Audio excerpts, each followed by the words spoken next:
മഹത്വം ഭൂമിയിൽ എങ്ങും നിറയട്ടെ. ദൈവമേ അങ്ങ് ആകാശത്തിനുമേൽ ഉയർന്നു നിൽക്കണമേ. അങ്ങയുടെ മഹത്വം ഭൂമിയിൽ എങ്ങും നിറയട്ടെ. എന്നോട് കൃപയുണ്ടാകണമേ. ദൈവമേ എന്നോട് കൃപ തോന്നണമേ. എന്നോട് കൃപയുണ്ടാകണമേ. ദൈവമേ എന്നോട് കൃപ തോന്നണമേ. അങ്ങയിലാണു ഞാൻ അഭയം തേടുന്നത്. വിനാശത്തിന്റെ കൊടുങ്കാറ്റ് കാണുമ്പോളം ഞാൻ അങ്ങയുടെ ചിറകിൻ കീഴിൽ ശരണം പ്രാപിക്കുന്നു. അങ്ങയിലാണു ഞാൻ അഭയം തേടുന്നത്. വിനാശത്തിന്റെ കൊടുങ്കാറ്റ് കാണുമ്പോളം ഞാൻ അങ്ങയുടെ ചിറകിൻ കീഴിൽ ശരണം പ്രാപിക്കുന്നു. എന്നോട് കൃപയുണ്ടാകണമേ. ദൈവമേ എന്നോട് കൃപ തോന്നണമേ. എന്നോട് കൃപയുണ്ടാകണമേ. ദൈവമേ എന്നോട് കൃപ തോന്നണമേ. Praise the lord. എങ്ങനെയുണ്ട് ഈ പാട്ടൊക്കെ കേട്ടിട്ട്? അപ്പം ഈ ധ്യാനത്തിൻ്റെ മറ്റൊരു സവിശേഷത, ഇവിടെ നമ്മൾ അധികവും സങ്കീർത്തനങ്ങളാണ് ആലപിക്കാൻ പോകുന്നത്. ഇത് വളരെ ആദ്യം ഇച്ചിരി ബുദ്ധിമുട്ട് തോന്നും. ഇപ്പം ഈ പാട്ടുകടലാസ് നോക്കിക്കഴിയുമ്പോൾ തന്നെ തോന്നുന്നത് ഇതെന്താ പാട്ടുകടലാസാണോ, ഇതെന്തോ പേപ്പർ ഗദ്യം എഴുതിയേക്കണ മാതിരിയില്ലേ. പക്ഷേ പാടി തോന്നുമ്പോൾ എങ്ങനെയുണ്ട്? ഇത് പാടാൻ പറ്റുന്ന മാതിരിയൊക്കെ തോന്നുന്നുണ്ടില്ലേ? ഇവിടെ നമുക്ക് കുറച്ച് ഉൾക്കാഴ്ചകൾ കൂടി വേണം. ഞാൻ ഓരോ സങ്കീർത്തനത്തിനെയും കുറച്ചൊക്കെ വിവരിച്ച് തരാം. ഒന്ന്, ജനറലായിട്ട് നമ്മൾ മനസ്സിലാക്കേണ്ടത്, ഈ സങ്കീർത്തനങ്ങളെല്ലാം ബൈബിളിലെ വളരെ വളരെ പ്രധാനപ്പെട്ട ഭാഗങ്ങളാണ്. പ്രത്യേകിച്ച് ഈശോയെക്കുറിച്ചും വരാനിരിക്കുന്ന ദൈവരാജ്യത്തെക്കുറിച്ചും യുഗാന്ത്യം വരെയുമുള്ള കാര്യങ്ങൾ യേശുവിന് ഏകദേശം 1000-ലധികം വർഷം മുമ്പ് പരിശുദ്ധാത്മാവിലൂടെ രചിച്ചിട്ടുള്ള പ്രവചന ഗീതങ്ങളാണിതെല്ലാം. എല്ലാ സങ്കീർത്തനങ്ങളിലും നമ്മൾ യേശുവിനെക്കുറിച്ച് കാണാം. പക്ഷെ എളുപ്പം കാണില്ല, കുറച്ചകത്ത് മുങ്ങി ചെന്നാൽ കാണാം. മാത്രമല്ല, യേശു എല്ലാ ദിവസവും മിക്കവാറും എല്ലാ സങ്കീർത്തനങ്ങളും പാടാറുണ്ടായിരുന്നു.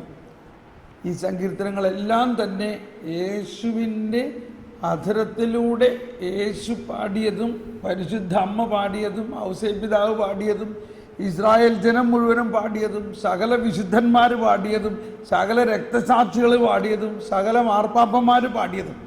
ഇനി എന്താ വേണ്ടേ? ഇപ്പം നമ്മൾ ചില ആളുകളുടെ ഒരു പാട്ട് പറയുന്നത് ഇത് ഇന്നാളെഴുതിയതാണ് കേട്ടോ, അത് അദ്ദേഹം തന്നെ എഴുതിയ പാട്ടാ, വളരെ നന്നായിരിക്കും. പക്ഷേ ഇതാരെഴുതിയ പാട്ടാ? ഇത് കർത്താവ് ഈശോമിശിഹ അല്ലെങ്കിൽ പരിശുദ്ധാത്മാവ് എഴുതി ഈശോമിശിഹ തന്നെ പാടിയ ഗാനങ്ങളാണ്. ഇത് വലിയ അത്ഭുതകരമായിട്ടാണ് ഞങ്ങളെ ഇതിനകത്തേക്ക് കൊണ്ടുവന്നത്. ഇപ്പം ഞാനും കുറേ പാട്ടൊക്കെ എഴുതിയിട്ടുണ്ട് ഇല്ലേ? ആത്മാവെ പരിശുദ്ധാത്മാവ് കുരിശിൽ നിന്ന് വിശുദ്ധീകരിച്ചിരണേ, ഇങ്ങനെ കുറേ ഗാനങ്ങളൊക്കെ എഴുതി കഴിഞ്ഞ് ഞാൻ വീണ്ടും ഇങ്ങനെ എഴുതാനിരിക്കുമ്പോൾ ഈശോ പറഞ്ഞു, ഇനി നീ പാട്ടൊന്നും എഴുതണ്ട. അപ്പോൾ ആദ്യം കുറച്ച് പ്രയാസം തോന്നി, ദൈവം എന്തീ പറയണേ ഈശോ, അതുകൊണ്ട് അങ്ങനെ പറയണേ. അപ്പോൾ നമുക്കറിയാം ഈശോ എന്തെങ്കിലും പറയണ്ടെങ്കിൽ അത് നമ്മുടെ നന്മയ്ക്ക് വേണ്ടിയായിരിക്കും എന്നുള്ള നല്ല ഉറപ്പുണ്ട്. കുറച്ച് കഴിഞ്ഞപ്പോൾ പറയണേ ഞാൻ കുറേ പാട്ട് എഴുതിയിട്ടുണ്ട്, പാടിയിട്ടുണ്ട്, 150 എണ്ണത്തോളം ഉണ്ട്. അതെന്തുകൊണ്ടാണ് നിങ്ങൾ ഉപയോഗിക്കാത്തത്? അതൊന്ന് പാടി നിങ്ങൾ ഉപയോഗിക്കുക. അപ്പോൾ നിങ്ങൾക്ക് ദൈവരാജ്യത്തിൻ്റെ രഹസ്യങ്ങൾ മനസ്സിലാവും. ദൈവമേ, അപ്പോഴാണ് നമ്മൾ ആ സങ്കീർത്തനത്തിൻ്റെ ആഴങ്ങളിലേക്ക് പഠിക്കാൻ ആരംഭിച്ചത്. ഇതിന് പറയണു 10 വർഷത്തോളമായി ഈ പ്രയത്നം ഇതിനെ ഈ പരുവത്തിൽ കൊണ്ടുവന്നു. ഇപ്പം 150ഓളം സങ്കീർത്തനങ്ങൾക്കും ഒരുവിധമെല്ലാം ട്യൂൺ കൊടുത്തു കഴിഞ്ഞിട്ടുണ്ട്. അതിൽ ഒരു 40 ഞങ്ങളൊരു കുറേയും കൂടി ഇമ്പ്രൂവ് ചെയ്തു. അതൊരു CD രൂപത്തിലാക്കിയിട്ടുണ്ട്. അതിൽ ഏതാനും സങ്കീർത്തനങ്ങൾ നമ്മളിവിടെ പാടി ഈ ധ്യാനിച്ച് അതുമായിട്ട് ലയിക്കും. ഈ സങ്കീർത്തനങ്ങളിലാണ് ഈശോയെക്കുറിച്ചുള്ള ആഴമായ അറിവും ബോധ്യങ്ങളും ഉള്ളത്. അതുകൊണ്ടാണ് ഈശോ തന്നെ പറഞ്ഞത്, എന്നെക്കുറിച്ച് സങ്കീർത്തനങ്ങളിലും പ്രവാചക ഗ്രന്ഥങ്ങളിലും എഴുതപ്പെട്ടത് പൂർത്തിയാകണ്ടേ. ഉദാഹരണത്തിന് സങ്കീർത്തനം 22 എഴുതിയിട്ടുണ്ട്, അവരെൻ്റെ കൈകാലുകൾ കുത്തിത്തുളയ്ക്കും. ഇതാരെക്കുറിച്ച് എഴുതിയിരിക്കണേ? യേശുവിൻ്റെ കയ്യിൽ അടിക്കാൻ പോകുന്ന ആണി അടിച്ച് അവനെ തറയ്ക്കും. ഒന്ന് ആലോചിച്ച് നോക്ക്, ഈ ഒരു ആണി അടിക്കണ കാര്യം യേശുവിന് 1000-ലധികം വർഷം മുമ്പ് ഇവിടെ പ്രവചിച്ചിട്ടുണ്ട്. കൃത്യം ഇന്ന സ്ഥലത്ത് ആണി അടിക്കും. ഇതൊക്കെയായിരുന്നു ഈശോ വേദനിക്കുന്ന സമയത്ത്, ആ വചനം പൂർത്തിയായില്ലല്ലോ, എവിടെ പോയി ആ ആണി അടിക്കാനുള്ളൊരു മനസ്സിലായോ?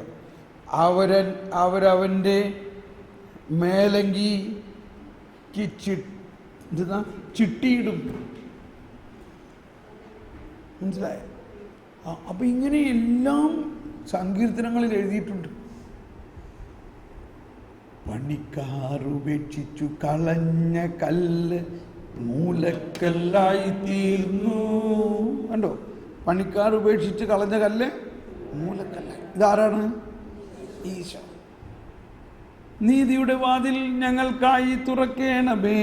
നമ്മൾ ഇവിടെ പാടാറുള്ളത് സങ്കീർത്തനത്തിൽ 118 നീതിയുടെ കവാടങ്ങൾ എനിക്കായി തുറന്നു തരിക, ഞാൻ അവയിലൂടെ പ്രവേശിച്ച് കർത്താവിന് നന്ദി പറയട്ടെ.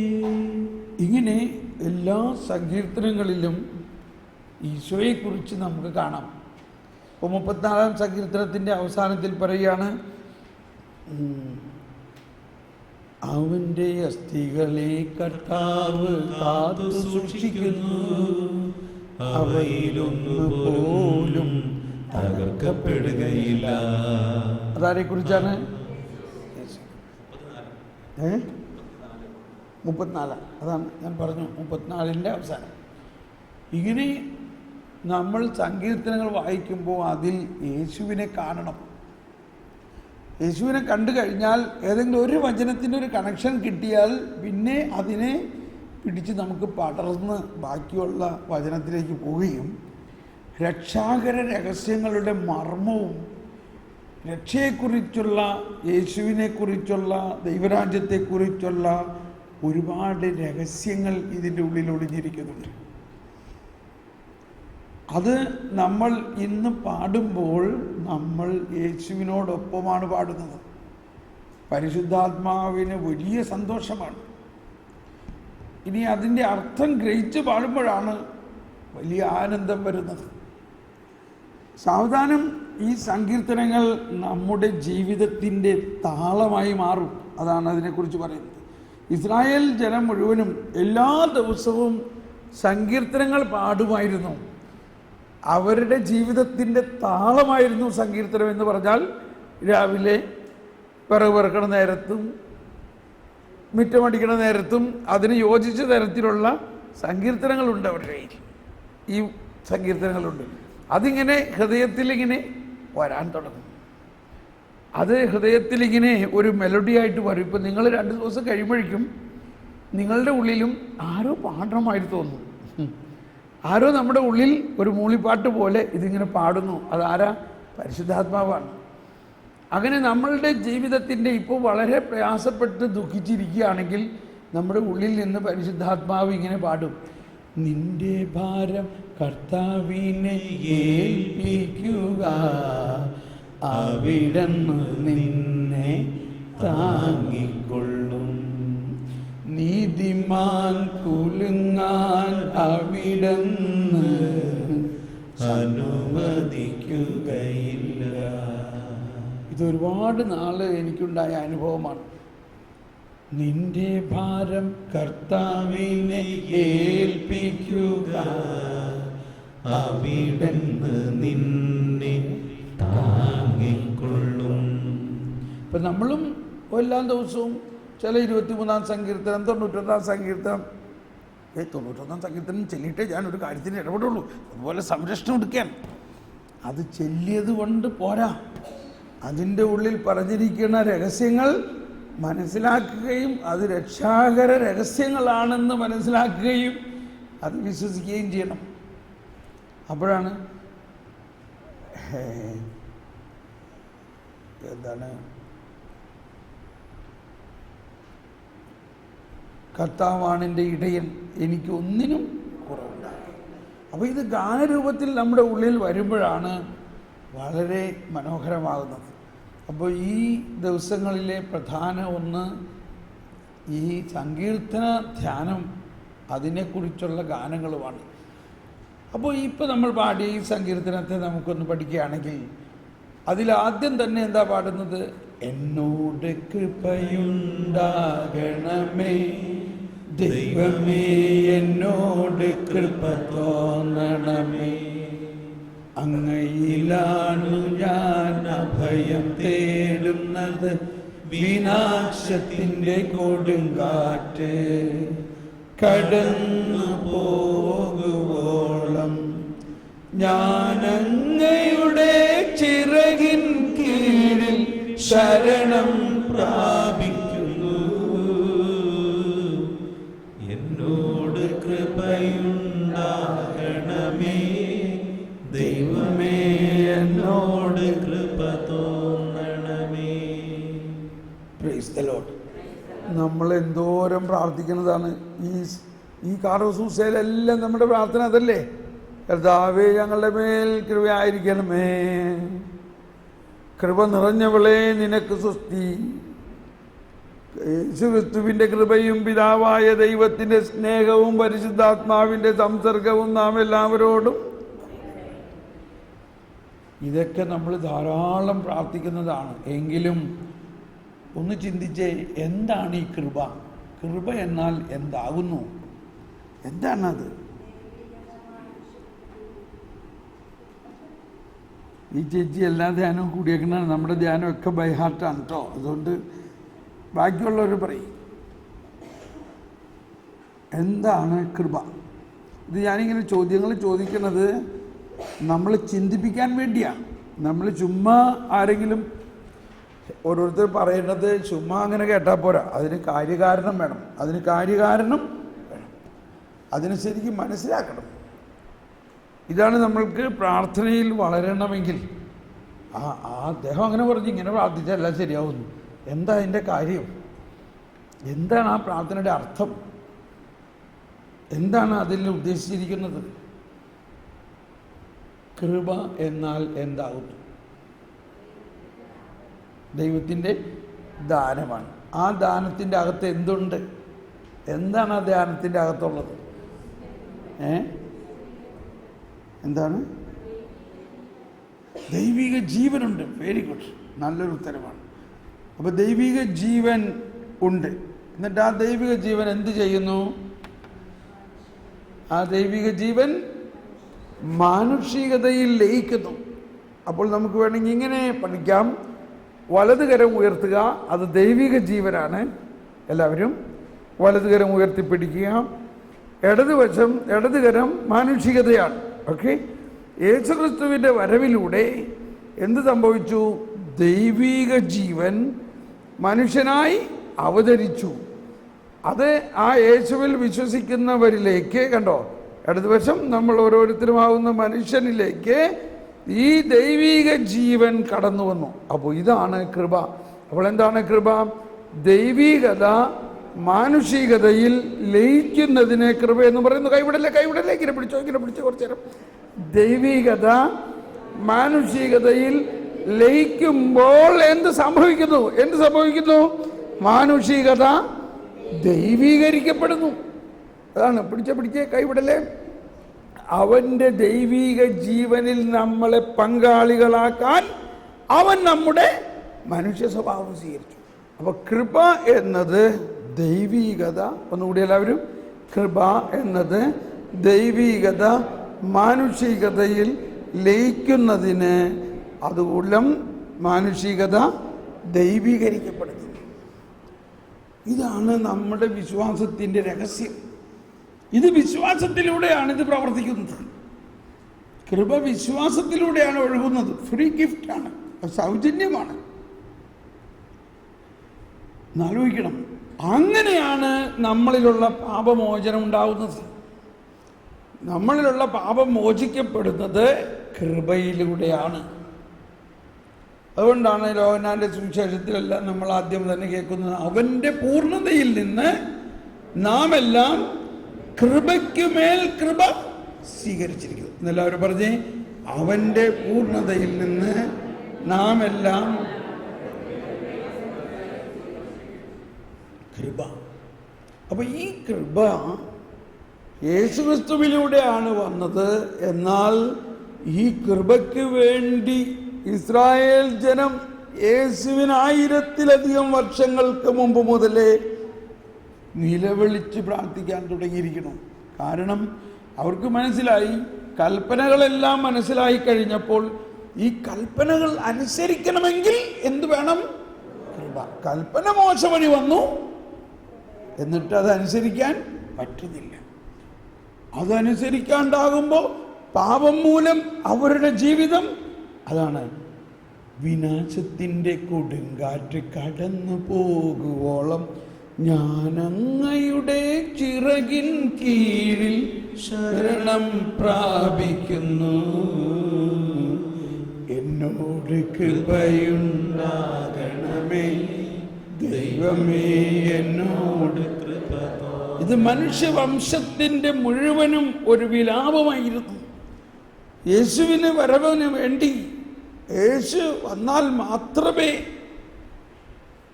ഈ പ്രമാണങ്ങളിലൂടെയുള്ള പാപത്തെക്കുറിച്ചുള്ള അറിവ് കിട്ടിയെങ്കിലും പ്രമാണങ്ങൾ അനുസരിക്കാൻ പറ്റുന്നില്ല.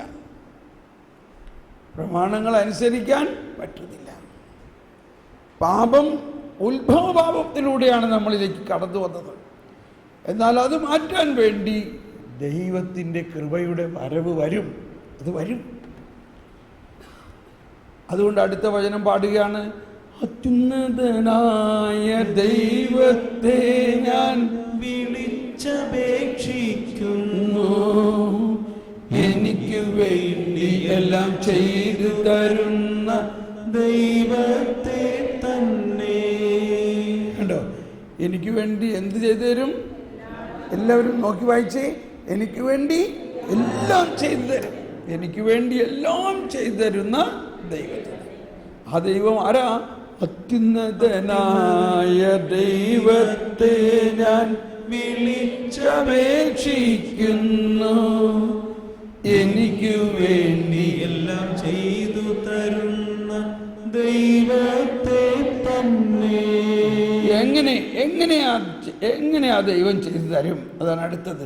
അവിടുന്ന് സ്വർഗത്തിൽ നിന്ന് സഹായമായി തന്നെ രക്ഷിക്കും, എന്നെ ചവിട്ടി മെതിക്കുന്നവരെ അവിടുന്ന് ലജ്ജിപ്പിക്കും. ദൈവം തന്റെ കാരുണ്യവും വിശ്വസ്തതയും അയക്കും. Price the Lord. അല്ലോ, അത്യുന്നതനായ ദൈവത്തെ ഞങ്ങൾ വിളിച്ചപേക്ഷിക്കുകയാണ്. അവിടുന്ന് സ്വർഗത്തിൽ നിന്ന് സഹായമായി. ആ സ്വർഗത്തിൽ നിന്നുള്ള സഹായത്തിലൂടെ മാത്രമേ നമുക്ക് നമ്മുടെ പാപങ്ങളിൽ നിന്ന് വിമോചനം കിട്ടുകയുള്ളൂ, രക്ഷ കിട്ടുകയുള്ളൂ. നമ്മുടെ സ്വന്തം ശക്തിയിലൂടെ പറ്റില്ല. അതാണ് ഈശോ വന്നിട്ട് പറയുന്നത്, ഞാനാണ് സ്വർഗത്തിൽ നിന്നിറങ്ങി വന്ന ആ സഹായം. എന്താ? ചില്ലറ സഹായം ഒന്നല്ല തരുന്നത്, സ്വർഗത്തിൽ നിന്ന് കൊണ്ടുവരുന്ന സഹായം എന്ന് പറയുന്നത് എന്തെങ്കിലും ഒരു സബ്സ്റ്റൻസ് അല്ല, ആ ദൈവത്തെ തന്നെയാണ്. ദൈവത്തെ തന്നെ നമുക്കങ്ങ് തരികയാണ്. അവിടുന്ന് സ്വർഗത്തിൽ നിന്ന് സഹായമായി തന്നെ രക്ഷിക്കും, എന്നെ ചവിട്ടി മെതിക്കുന്നവരെ അവിടുന്ന് ലജ്ജിപ്പിക്കും. ആരാണ് നമ്മളെ ചവിട്ടി മെതിക്കുന്നത്? നമ്മളെ പീഡിപ്പിക്കുന്ന പാപം. ആ പാപത്തെ അവിടുന്ന് ലജ്ജിപ്പിക്കും. അതുപോലെ നമ്മളിൽ നിന്ന് അതിനെടുത്ത് മാറ്റും. അതുപോലെ നമ്മളെ കൃപ കൊണ്ട് നിറയ്ക്കും.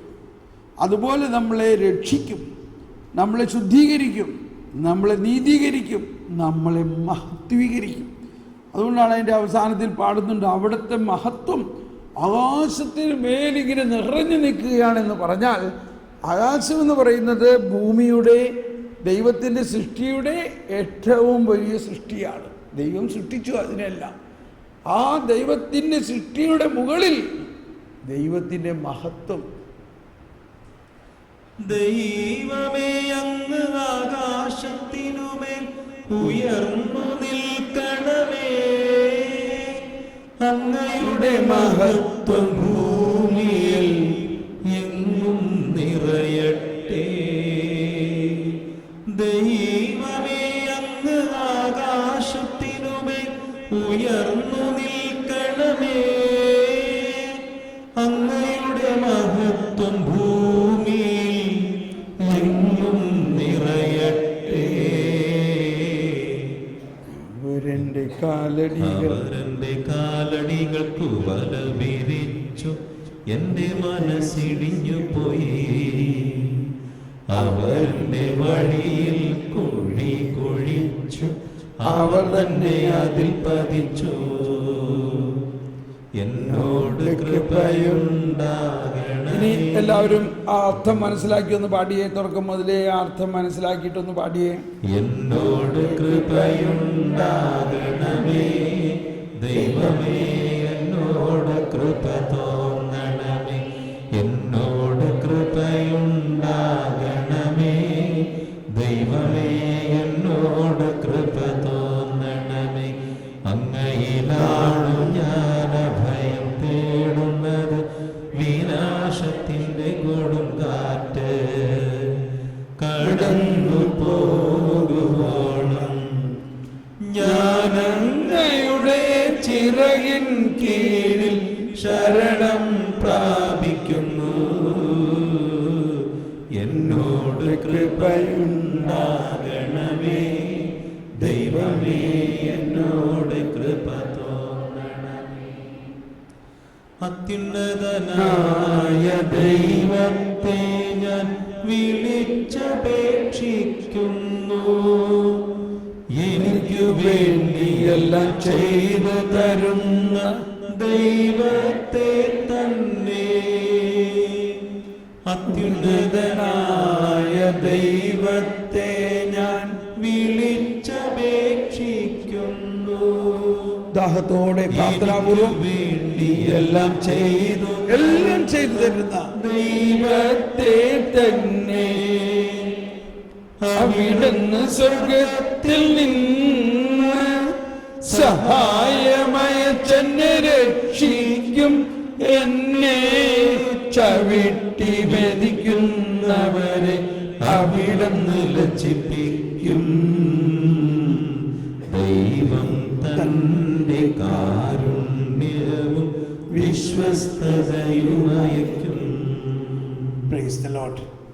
ഇപ്പോൾ കടലാസ് കണ്ട മാതിരിയാണോ? അത് കണ്ടപ്പോൾ പേടി തോന്നി, ദൈവമേ ഇത് എന്തോന്ന് പാട്ടൊക്കെ ആണോ നമ്മൾ പാടാൻ പോകുന്നത്. ഇപ്പോൾ ഒരു മാധുര്യം തോന്നുന്നുണ്ടോ? ഇങ്ങനെ 2 ദിവസം കൊണ്ട് പിന്നെ നിങ്ങൾക്ക് സങ്കീർത്തനങ്ങളോട് ഭയങ്കര പ്രേമം വരും.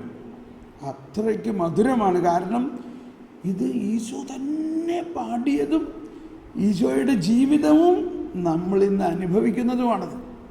അന്ന് അവർ പാടി പ്രാർത്ഥിച്ചുവെങ്കിൽ ഇന്ന് നമ്മളിത് അനുഭവിക്കുന്നവരാണ് നമ്മൾ. Price the Lord. അപ്പോൾ ഈ സങ്കീർത്തന പുസ്തകം തന്നെ ജ്ഞാനത്തിൻ്റെ പുസ്തകമാണ്. ഈശോയുടെ ബാല്യകാലത്തെക്കുറിച്ച് എല്ലാവരും പറയുന്നത് ഈശോയുടെ പ്രാർത്ഥന പുസ്തകമായിരുന്നു സങ്കീർത്തനങ്ങൾ. അത് വലിയൊരു രഹസ്യമാണ്. ഇത് നമ്മളെല്ലാവരുടെയും പ്രാർത്ഥന പുസ്തകം തന്നെയാണ്. പക്ഷേ നമ്മൾ എന്തോ കാരണം കൊണ്ട് ഇതൊക്കെ വരുന്നേ ഉള്ളൂ. ഇതെല്ലാം നമ്മളെ ഈശോ പഠിപ്പിച്ചുകൊണ്ടിരിക്കുകയാണ്. ഇപ്പം ഞാനിതെല്ലാം പഠിച്ചത് 19 വയസ്സ് കഴിഞ്ഞപ്പോഴാണ്. അതുവരെ സങ്കീർത്തനങ്ങൾ അതൊരു സങ്കീർത്തനം, പക്ഷെ ഇതിൻ്റെ ഉള്ളിലുള്ള രഹസ്യങ്ങൾ നമുക്ക് മനസ്സിലാകാൻ തുടങ്ങിയപ്പോഴാണ് ദൈവിക വെളിപാട് തന്നെ വരാൻ തുടങ്ങിയത്. അതാണ് ഇനി നമ്മുടെ അടുത്ത വിഷയം. നമ്മളിവിടെ പരിശുദ്ധാത്മാവിൻ്റെ വരദാനങ്ങളെക്കുറിച്ച് അറിവുള്ളവരാകണം, ഇല്ലേ? എന്താണ് പൗലോസ് പറഞ്ഞത്? നിങ്ങൾ ആത്മീയ വരങ്ങളെക്കുറിച്ച് അറിവുള്ളവരാകണം. ഇതെപ്പോഴും നിങ്ങൾക്കുണ്ടാകണം. ദൈവം വരം തരിക മാത്രമല്ല, ആ വരം ഉപയോഗിക്കുന്നതിനെക്കുറിച്ചും അറിവ് നമുക്ക് തരുന്നുണ്ട്. അപ്പം അതൊരു പഠനമാണ്. പഠനം എന്ന് പറഞ്ഞാൽ ജ്ഞാനമാണ്, ഇല്ലേ? ദൈവം നമുക്ക് നമുക്കറിയാത്ത കുറേ കാര്യങ്ങൾ നമ്മളോട് പറഞ്ഞു തരുന്നു. അതോടൊപ്പം നമ്മളിൽ വസിക്കുന്ന പരിശുദ്ധാത്മാവ് അതിനെ നമുക്ക് മനസ്സിലാക്കി തരുന്നു. നമ്മൾ അധികം താമസമില്ല, നിങ്ങളെല്ലാം ദൂരത്തൊന്നുമല്ല, നമ്മളിവിടെ നാട്ടുകാരല്ലേ. ഞാനിത് പറയാറുണ്ട്. കാരണം 3 ദിവസം വീട്ടിൽ നിന്ന് ഒഴിഞ്ഞ് ഇവിടെ ഇരിക്കാമെന്ന് പറഞ്ഞാൽ തന്നെ ഒരു വിശ്രമമാണല്ലേ. പ്രത്യേകിച്ച് ചേട്ടത്തിമാർക്കെല്ലാം 3 ദിവസം ചട്ടിയും കലവും ഇല്ല, അടുക്കളയിൽ നിന്ന് വിമോചനം, ഇല്ലേ? അത് വലിയൊരു ആശ്വാസമല്ലേ? കണ്ടു. അതുകൊണ്ടാണ് ഈ ചേച്ചിമാരാണ് ധ്യാനത്തിന് കൂടുതൽ വരണമെന്ന് പറയുന്നത്. ഇത് വളരെ നല്ല കാര്യമാണ്. 3 നിങ്ങൾ 5 ദിവസമൊക്കെ അടുക്കള പൂട്ടി ഇങ്ങോട്ട് പോരണം. അവിടെ ചേട്ടന്മാരെന്തെങ്കിലും ചെയ്യട്ടെ, പിള്ളേരൊക്കെ. വല്ലപ്പോഴും നമുക്ക് അടുക്കളയിൽ നിന്നൊരു ചുട്ടി, അടുക്കളയിൽ നിന്നൊരു ഹോളിഡേ കിട്ടണത് ചേച്ചിമാർക്ക് വളരെ ആവശ്യമാണ്. നമ്മുടെ ജീവിതത്തിൽ ഒരു മാറ്റം, ഇല്ലേ? ഭയങ്കര സന്തോഷമായി ഇന്ന് ഉറങ്ങുമ്പോൾ. കാരണം നാളെ രാവിലെ കത്തി ചട്ടിക്കലോ പിടിക്കണ്ട, അതുമ്പോൾ കഴുകണ്ട, അടുപ്പിൽ തീ കൊളുത്തണ്ട, വേറെ ആരോ ഭക്ഷണം ഉണ്ടാക്കി തരുന്നു, നമ്മളിരുന്ന് കഴിച്ചാൽ മതി. സന്തോഷമായില്ലേ? ആ സന്തോഷമൊക്കെ ആസ്വദിച്ചോ. അതുകൊണ്ട് ഇടയ്ക്ക് ഉറങ്ങാനും സൗകര്യമുണ്ട്. കാരണം ഈ വീട്ടിലാണെങ്കിൽ ഇച്ചിരി ഉറങ്ങാനൊക്കെ സൗകര്യം കിട്ടുമോ? കിട്ടില്ല. രാവിലത്തെ കഴിഞ്ഞു, അതിൻ്റെ പാത്രമൊക്കെ കഴുകി കഴിയുമ്പോഴേക്കും ഉച്ചക്കലത്തെ ആയി. അത് കഴിഞ്ഞ് അതിൻ്റെ പാത്രമൊക്കെ കഴുകി കഴിയുമ്പോഴേക്കും വൈകുന്നേരത്തെ ആയി. ഇങ്ങനെ രാത്രി ആകുമ്പോഴേക്കും ഒന്ന് പ്രാർത്ഥിക്കാൻ വരുമ്പോഴേക്കുമാണ് ഇത്തിരി ഉടനെ കോട്ടുവായി. പിന്നെ പറയും, കർത്താവേ നീ അറിയുന്നുണ്ടല്ലോ എൻ്റെ വേദന, അതുകൊണ്ട് പിതാവിനും പുത്രനുമായി തുടങ്ങി. ശരിക്കും നമ്മളുടെ അമ്മച്ചിമാരുടെ സഹനം വളരെ വിലയുള്ളതാണ്. അതിൻ്റെ ഇടയിൽ നിങ്ങൾ ഇത്രയും കർത്താവിന് വേണ്ടി വേല ചെയ്യാമെന്നൊക്കെ പറഞ്ഞാൽ, ഇത് ചേട്ടന്മാരായാലും നമ്മളെന്തെങ്കിലുമൊക്കെ ജോലി ചെയ്തിട്ടാണല്ലോ ഇത് ചെയ്യണത്. അതുകൊണ്ട് വാസ്തവത്തിൽ ഞാൻ ഈ ലോകം മുഴുവനും സഞ്ചരിക്കുന്ന ആളാണ്. ഞാൻ അവിടെ എല്ലാം കാണാത്ത ഒന്ന്, നമ്മുടെ ഈ കൊച്ചു കേരളത്തിൽ നിരവധി പ്രാർത്ഥനാ ഗ്രൂപ്പുകൾ ഇതുപോലെ ലോകത്തിൽ മറ്റൊരു സ്ഥലം ഇല്ല. സ്നേഹമുള്ളവരെ, പ്രൈസ് ദി ലോർഡ്. ഒന്ന് കൈയടിച്ച് കർത്താവിന് നന്ദി പറഞ്ഞു. ഇതുപോലെ ലോകത്തിൽ മറ്റെങ്ങുമില്ല. അതുപോലെ 125 150 ധ്യാന കേന്ദ്രങ്ങൾ ഇതുപോലെ ലോകത്തിൽ എങ്ങുമില്ല. കൈയടിച്ച് കർത്താവിന് നന്ദി പറയാം. അങ്ങനെ കർത്താവിൻ്റെ ഒരു പ്രത്യേക ആത്മീയ കൊടുങ്കാറ്റ് നമ്മുടെ ഈ രാജ്യത്തെ വളർത്തുകയാണ്. അതിൻ്റെ കൃത്യമായിട്ട് നമുക്കറിയാം, ഈ വശത്ത് നിന്ന് ലോകം മുഴുവനിലേക്കും വീശണം പരിശുദ്ധാത്മാവിൻ്റെ വലിയ ശക്തി. അതുകൊണ്ട് നമ്മൾക്ക് ആവശ്യമുള്ള 1-2 കാര്യം, എന്തുകൊണ്ടാണ് കർത്താവ് ഇതൊക്കെ ചെയ്യണമെന്ന് എനിക്കറിയാം. നമ്മളിൽ ഇപ്പോഴും കുറച്ച് ദാരിദ്ര്യം ഉണ്ടോ? ഉണ്ട്. അത് കളയാൻ വേണ്ടി പ്രാർത്ഥിക്കാതെ അതിൻ്റെ മഹത്വം മനസ്സിലാക്കി, ഇതാണ് സാക്ഷാൽ യേശുവിൻ്റെ തറവാട്ടുകാരൻ. യേശുവിൻ്റെ തറവാട്ടുകാരൻ എങ്ങനെയായിരുന്നു? എങ്ങനെയാണ് യേശുവിൻ്റെ വീട്? ഒരു ദാരിദ്ര്യമുള്ളൊരു വീട്, സാധാരണ സിമ്പിൾ ലൈഫ്. പക്ഷെ ചിലവരൊക്കെ ആ തറവാട്ട് മാറി ഹെറോദേസിൻ്റെ വായിട്ട് കൊട്ടാരമൊക്കെ ഉണ്ടാക്കിക്കൊണ്ട് പോയി. നമ്മളിപ്പോൾ ആരെയും വിമർശിക്കുകയല്ല, നമ്മൾ മനസ്സിലാക്കണം, ഇന്നും ഭാരതത്തിന് പ്രത്യേകിച്ച് നോർത്ത് ഇന്ത്യയിലെല്ലാം ഞാൻ പോകുമ്പോൾ ഉള്ള ശക്തി അവിടുത്തെ ദാരിദ്ര്യമാണ്.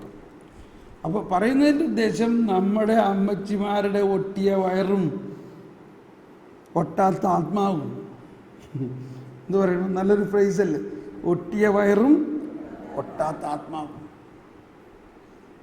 ഇതാണ് നമ്മുടെ ശക്തി, ഇതാണ് നമ്മുടെ ശക്തി. രണ്ട്, നമ്മൾ കർത്താവിൽ അങ്ങ് ശരണപ്പെടുകയാണ്.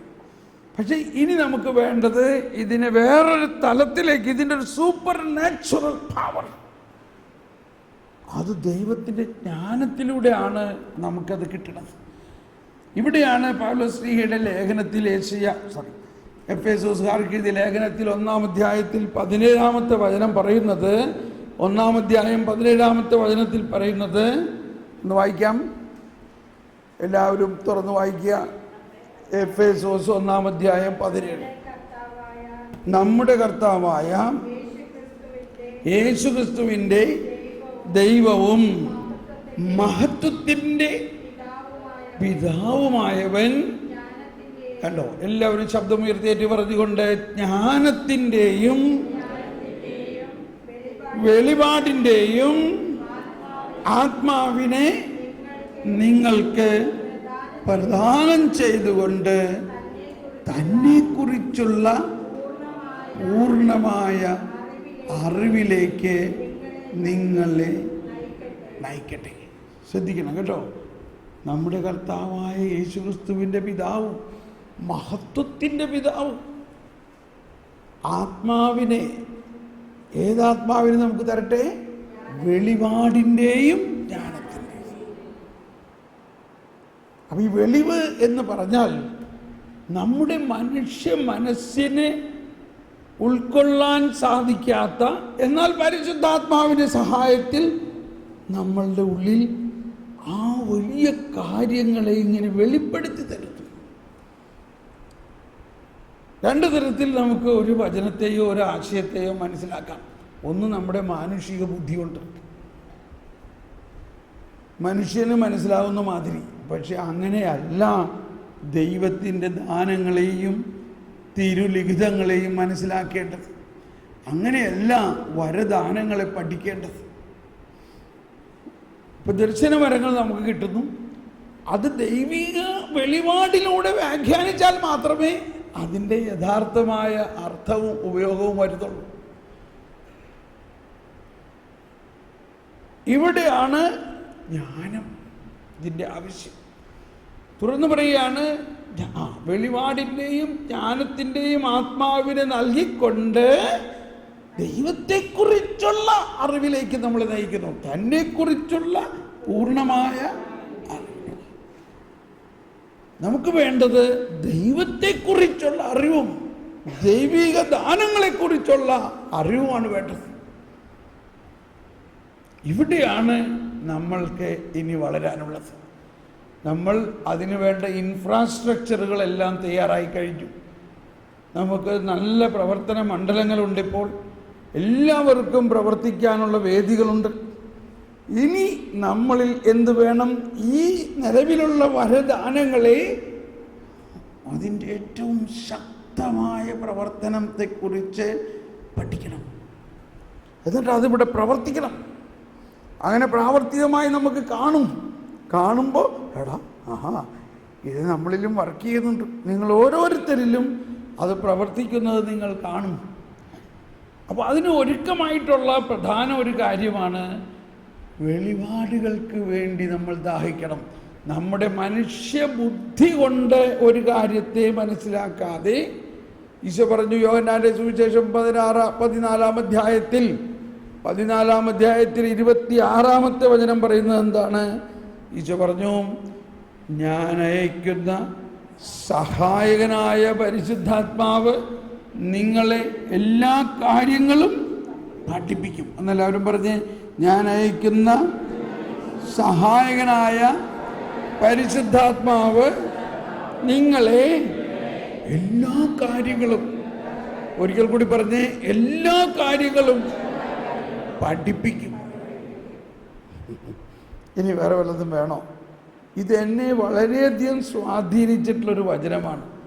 ഞാൻ ആദ്യത്തിൽ ഈ സുവിശേഷ ദൗത്യം അല്ലെങ്കിൽ പരിശുദ്ധാത്മാവിൻ്റെ അഭിഷേകത്തിലൂടെ വചന പ്രഘോഷമൊക്കെ ആരംഭിച്ചപ്പോൾ ഞാൻ ആലോചിച്ചു, ദൈവം ഇതൊക്കെ എങ്ങനെ പഠിക്കും?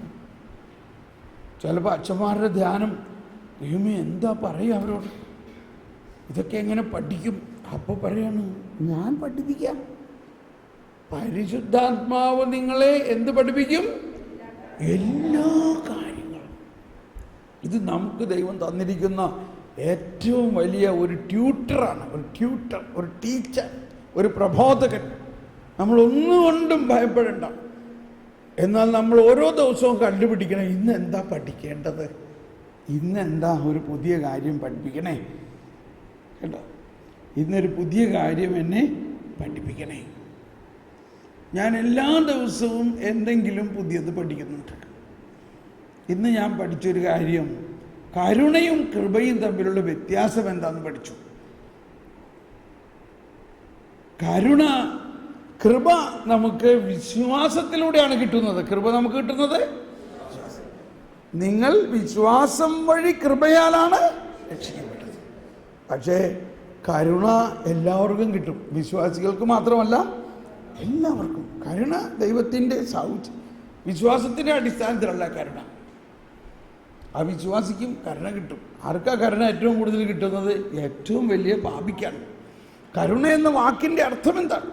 നമ്മൾ കരുണ കൊന്ത ചെല്ലുന്നു, കരുണ നൊവേന ചെല്ലുന്നു, ഫൊസ്റ്റീനയുടെ കരുണ പുസ്തകം വായിക്കുന്നു, കരുണയുടെ